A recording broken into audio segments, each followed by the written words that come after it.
Қазақстан сияқты зайырлы мемлекетте дін мемлекеттен заң арқылы бөлінген.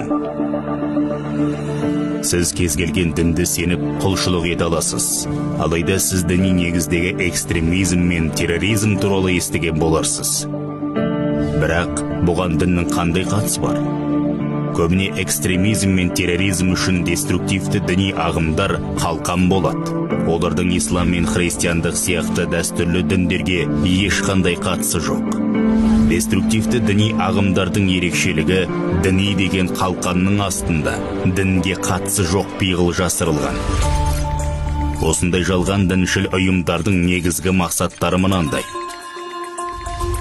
әскери ізбасарлар қатарына көбірек адам тарту, ғаламтор, такси, жиын, хабарлама сияқты қолжетімді каналдарды пайдалану, адамның рухани және материалдық құндылығын жойып, ұйымның құндылықтарын бойына сіңіру, адамды барынша тәуелдету, адамның санасына жаудың ұлттық және діни негізде образын сіңіру, ұйымның жаңа мүшесін жетекшінің әр бұйрығын өз еркімен және ешбір қарсылықсыз орындауға көндіру. Осылайша ізбасарлар әскері құрылып, олар террористік ұйымдардың әскеріне айналады. Ал жалған дін сабақтары мұндай ұйымдардың жоспарын жүзеге асыру құралына ғана айналады. 2016 жылдың жазында Алматы мен Ақтөбеде болған терактілерді еске түсірейік. Терактілерді осындай экстремистік топтардың өкілдері ұйымдастырды. Нәтижесінде еш жазықсыз азаматтар зардап шекті.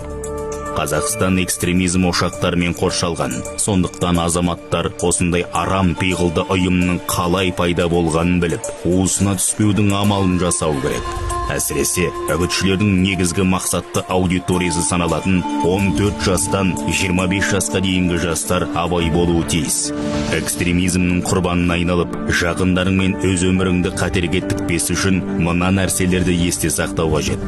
Қазақстан Республикасының аумағында адамның жынысы мен діні, ұлты, сеніміне қатысты қорлауға немесе жау болуға, жек көрушілікті білдіруге тыйым салынған.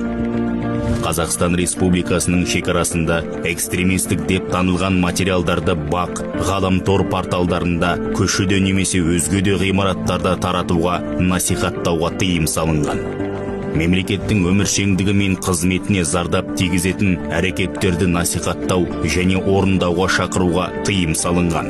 Осы әрекеттер үшін Қазақстан Республикасының заңнамасында тиісті қылмыстық және әкімшілік кодекске сай жаза қарастырылған. Сондықтан әлдебір жетекшінің сөзіне иланбас бұрын